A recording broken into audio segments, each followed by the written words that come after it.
petits loulous, bienvenue pour cette vidéo de présentation d'un nouveau tarot, le Influence of Angels Tarot. Alors, je pense que vous allez peut-être me prier d'arrêter de parler l'anglais, parce que c'est un désastre, effectivement.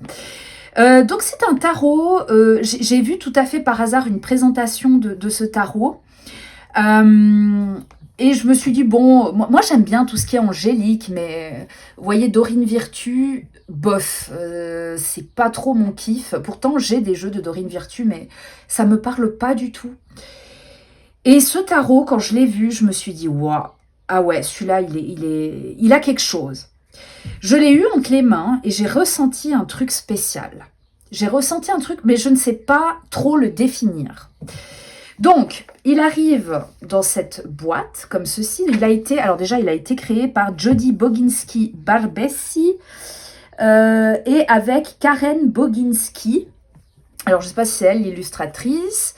Voilà. Alors, le guidebook, je vais vous le montrer. Le guidebook, il est super. Et c'est rare que je dise ça. C'est rare d'avoir des guidebooks intéressants pour des tarots, parce que finalement, le tarot, on connaît, puis... Dans une petite boîte comme ça, on se dit, mais ça sera un petit guide, voilà. Ben non. Alors, là, on vous explique que les anges peuvent être... Alors, je vais essayer de faire une traduction littérale. Peuvent être compris de manière allégorique ou littérale. Il y a beaucoup d'histoires à leur sujet qui ont traversé les années. Et elles sont souvent en harmonie avec... les significations traditionnelles des cartes du tarot. Ce deck illustre le tarot à travers un artwork, donc à travers un design d'inspiration classique, et il explore l'influence spirituelle des anges sur l'expérience humaine. Voilà. Voilà. Là, on vous dit déjà ce que le guidebook contient. Je trouve très intéressant parce qu'effectivement, le guidebook, il est un peu différent de ce dont on a l'habitude. Donc là, vous avez, moi j'appelle ça une boîte cloche, mais j'ai cru comprendre que les boîtes cloches, c'était les boîtes aimantées. Donc je ne sais plus comment appeler ça. Une boîte qui s'ouvre. Voilà. Là, vous avez le guidebook. Regardez-moi ça. Alors, relativement épais. Ce qui est très intéressant dans alors, j'ai regardé un peu, c'est que vous avez une petite phrase. Alors, ça va être peut-être plus pertinent si je vous montre. Voilà. Ici, vous voyez par exemple, pour le 4 de coupe, on vous met la signification des 4. Qu'est-ce que ça signifie le 4 ? Les 4, généralement, représentent la stabilité, l'ordre et les bénéfices d'un établissement solide, de fondation solide. Ici, on vous décrit l'image, donc les symboles contenus dans l'image que vous avez en miniature ici, et puis on vous explique, voilà, l'ange avec la coupe représente ceci, la femme représente cela, voilà. Vous pouvez directement aller à la signification direct meaning, donc la signification directe, et la signification de l'ombre. Donc c'est pas endroit envers, c'est vraiment la signification de l'ombre et un petit message angélique. Donc ça veut dire que ce tarot, vous pouvez l'utiliser en guidance. Vous n'avez pas envie d'interpréter spécialement la carte, mais vous voulez un petit message angélique, ben vous l'avez. Ce qui est également très intéressant, mais ça je crois qu'on l'a que pour les figures de cour, c'est que les figures de cour représentent des personnages réels.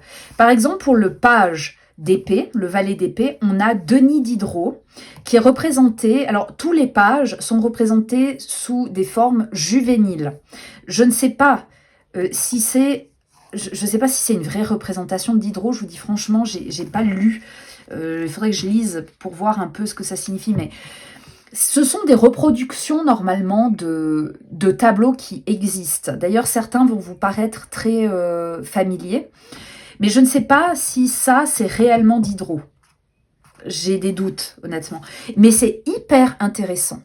C'est hyper intéressant parce qu'on vous explique ce que le personnage a fait. Et du coup, on comprend mieux pourquoi, selon l'auteur, il incarne telle ou telle figure. Et ça, c'est top.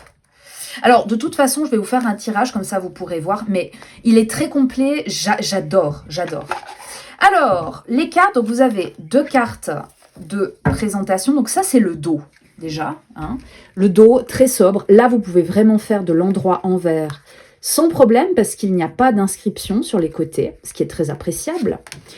Là, vous avez 2 cartes de présentation, voilà, pour vous familiariser pardon, avec les numéros, donc ce qu'ils signifient.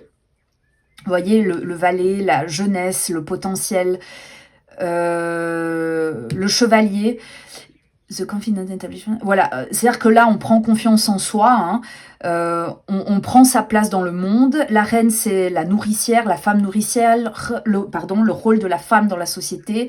Et puis les hommes, les rois, pardon, c'est le leadership, la structure, le fait d'être bien ancré dans son élément. Là, vous avez la même chose, mais pour cette fois les éléments. Donc ça, si vous connaissez le tarot, il n'y a rien de nouveau. Après, je trouve intéressant comme approche. Ouais, parce que ça paraît simple. Vous avez aussi des termes associés à ces éléments. Par exemple, pour le bâton, la rapidité, le mouvement, heated, je ne sais pas, ça doit être par rapport à la chaleur, l'énergie, voilà. Ok. Et donc, voici le jeu. Alors déjà, vous avez une tranche qui est dorée. On aime ou on n'aime pas. Les cartes, elles ont un format... alors attendez, je vais prendre une carte. Est-ce que j'ai ici... Oh, je n'ai pas... Ah, si, j'en avais une. Prendre une carte de tarot pour que vous puissiez voir. Hop. Alors, par rapport à une carte traditionnelle... Attendez, voilà. Par rapport à une carte traditionnelle, ces cartes-là sont vraiment grandes, plus hautes, plus larges. Donc voilà. Maintenant, honnêtement, moi, j'ai pas trop de problème à les mélanger. Voilà, elles sont souples. Elles sont souples. C'est un fini linen. C'est du linen. Hein. Donc elles sont souples, plutôt fines, je trouve. Moi, c'est personnel, hein, mais je trouve qu'elles sont vraiment, on sent la qualité en fait. Moi, je pensais pas que le linen était forcément au-dessus, et en fait, carrément, c'est beaucoup plus agréable. On a l'impression d'avoir vraiment quelque chose de solide, et c'est super appréciable. Voilà. Alors, je vais vous les mettre là, et c'est parti pour découvrir ces cartes.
Voilà, alors j'espère que vous l'avez trouvé beau. Moi je suis épatée par ce jeu, je vous dis franchement.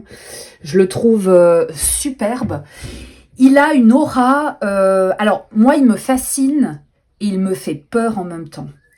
Vraiment, il y a des cartes qui sont très apaisantes. Il y a des cartes, alors la lune me fait plus peur que celle du diable. Je la trouve incroyable. Pourtant, la lune, là, elle représente vraiment comment moi je l'interprète, c'est-à-dire lié à la peur, ce qui est caché, ce qui est tapis dans l'ombre, ce qu'on ne voit pas. Et pourtant, la lune, c'est aussi l'intuition. Hein. Il y a beaucoup de choses. Voilà. Alors, les loulous, moi, ce que je vais vous proposer, c'est de réfléchir c'est de demander un conseil par rapport à une situation. Réfléchissez à une situation problématique dans vos vies. Alors, si vous n'en avez pas, demandez juste un conseil, hein, mais on va demander un conseil. Alors, si possible, par rapport à une situation, sinon, par rapport à rien. Et on va tirer une carte et je vais essayer, alors soyez compréhensifs, je vais essayer de vous traduire un petit peu le guidebook. Je ne vais pas tout vous traduire, hein, parce qu'il y a des choses, voilà. Hop, on tire une carte. Et nous... Oh, le 5 de coupe, les loulous. Bon. Alors déjà là, le 5 de coupe, vous voyez, ça respecte le Rider-Waite. Hein. On est vraiment dans un... Si vous êtes familier avec le tarot Rider-Waite, là, honnêtement, il n'y a pas de différence. On voit bien que comme dans le Rider-Waite, on a un personnage qui est concentré plutôt sur les coupes qui sont à terre, alors que derrière, on a un petit ange, regardez comme ils sont choux, un petit ange qui va proposer une coupe au personnage. J'agrandis peut-être, je ne sais pas si c'est nécessaire, mais je vais... Oui, voilà. Alors, je ne sais pas ce que c'est. Moi, j'ai l'impression que c'est un peu du pré-raphaélisme. Vous voyez qu'on a plusieurs styles de peinture différentes. Certaines sont connues, donc elles ont été reprises, modifiées, on a rajouté des petits anges, des choses comme ça, des symboles pour que ça corresponde au tarot. Et je trouve ouais, le travail, je le trouve formidable. Après, c'est des peintures, je ne suis pas une experte, mais il me semble qu'il y a plusieurs siècles différents de peinture. Hein. Il me semble que oui. Alors, voyons voir ce 5 de coupe. Moi, j'ai l'impression déjà...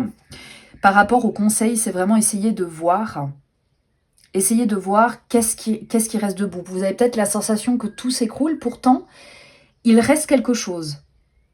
Mais quoi? Vous tournez le dos à ce qui reste, vous tournez peut-être le dos à quelqu'un qui vous offre encore de l'aide. J'ai l'impression qu'au niveau émotionnel, on est dans le mal, mais ça pourrait être pire. Seulement, ben voilà, il faut voir le verre aussi à moitié plein. Alors, voyons voir. Où est-ce que nous sommes? Le 5 de coupe. Alors, je vous le montre. Hein, je vous le montre comme ça. Alors, les 5 nous parlent de troubles, d'instabilité et de tout ce qui est imprévisible. Donc ici, comme symbole, on a les 3 coupes qui sont au sol, qui représentent... alors, je ne sais pas ce que ça veut dire. Emotional exhaustion and depletion. Bon, bref, des problèmes émotionnels, quoi. La perte, les sentiments de tristesse, de regret à propos d'une perte. Alors ça, c'est quelque chose qui me parle énormément, personnellement. Ensuite, on a 2 coupes qui sont droites, qui ne sont pas renversées. Ça, c'est Emotional Reserves Wellspring. Alors ça, c'est le bien-être, je pense. Une sorte, pas le bien-être, mais un truc well, quelque chose. La femme... Alors, the woman is suspended that she has a hard time. Ouais, c'est là. Alors, c'est un peu ce que j'ai dit avant, c'est que la femme, elle ne réalise pas qu'il y a ces 2 coupes qui sont encore là derrière, qu'elle a de la ressource, en fait, pour s'en sortir. Hein. D'ailleurs, l'ange lui apporte la coupe pour lui montrer qu'elle a des ressources spirituelles. Il propose une ressource spirituelle utile pour elle.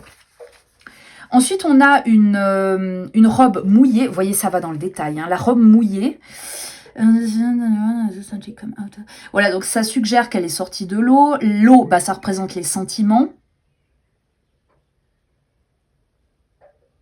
Rest suggests being... Ça veut dire qu'elle a été submergée par les émotions. Ça représente également un inconfort spirituel et émotionnel. Alors c'est clair. Like wearing a wet dress is physically uncomfortable. Putain, c'est horrible. Comme je prononce, je vous plains. Mais vraiment, mais partez de cette vidéo, quoi. C'est une agression auditive. C'est abominable. Fracture du tympan. Alors, c'est très intéressant parce que moi, je trouve qu'il n'y a rien de pire que de porter des vêtements mouillés. Vous savez, quand vous transpirez la nuit, mais oh! Ah, mais ce que c'est horrible! Je déteste. Et là, bah, c'est très intéressant, je trouve, comme interprétation. On a aussi une couronne de fleurs. Ouais, couronne de fleurs. Qui contient des fleurs mortes et sans couleur. Donc ça, à nouveau, hein, ça représente la mort et puis la perte. D'ailleurs, oui, on dirait une couronne mortuaire, hein, en regardant bien. Grey setting. Elle est assise sur quelque chose de gris. Voilà, tout est sans couleur autour d'elle, ce qui symbolise l'apathie et la dépression. Non, mais ça va. Il y a une fenêtre quand même. Alors, c'est vrai que non, mais c'est formidable, j'adore. Les couleurs derrière la fenêtre donnent quand même sur quelque chose de gris, mais vous voyez, c'est quand même hyper intéressant parce que... certes, elle est dans l'inconfort, mais elle a quand même une robe rouge qui montre quand même qu'il y a encore un feu intérieur, certes, sur lequel on a versé de l'eau. Mais vous voyez que le petit ange, il est habillé de la même couleur, comme j'ai l'impression, comme s'il essayait de la soutenir. Alors, les significations. Bonnes intentions. Non, pardon, excusez-moi, j'ai pas regardé le bon machin. Direct meaning. Emotional depletion. Bon, problème émotionnel, je ne sais pas si ça veut dire depletion. Grief et douleur sur quelque chose qui a été perdu. Donc, la grief, je pense avoir des griefs, un peu de la rancœur peut-être. Déception, regret, pardon, et colère. About something that's already... Par rapport à quelque chose qui vient d'arriver. Et rien ne peut être changé, rien ne peut être fait pour changer cela. Alors là, il y a une expression, crying over spilt milk, je ne sais pas ce que ça veut dire. Inaptitude, pour le moment, à voir le positif. Dans son sens de l'ombre, vous voyez déjà, j'ai aucune formulation. Dans son sens sombre. Knowing your current emotional condition. Alors, alors, cette situation est temporaire. On ressent quand même spirituellement Wellspring. Il y a quelque chose de bien, j'ai l'impression là-dedans, mais je ne sais pas ce que c'est. En tout cas, il y a une ouverture, j'ai l'impression, à la guérison. Voilà, moi je l'interprète comme ça. Angelic message. Gardez espoir. Gardez espoir qu'avec le temps, votre coupe sera à nouveau remplie et vos blessures seront guéries. Ah, c'est beau. C'est beau. Alors, je traduis extrêmement mal l'anglais, mais en attendant, je dois quand même dire que même les mots que je comprends pas, je les comprends, en fait. Ça résonne. Après, on connaît quand même la carte. Mais voilà. C'est incroyable. Enfin, voilà. Dites-moi, je vous remonte le dos de carte parce que je le trouve aussi incroyable. N'hésitez pas à me dire si vous l'avez, s'il vous intéresse et si vous ne l'aimez pas aussi, si vous trouvez qu'il y a quelque chose de peut-être un peu répulsif. Ça peut pas plaire à tout le monde, hein, mais voilà. Moi, je suis une grande fan. Je vous souhaite une bonne journée et je vous dis à bientôt. Bye bye.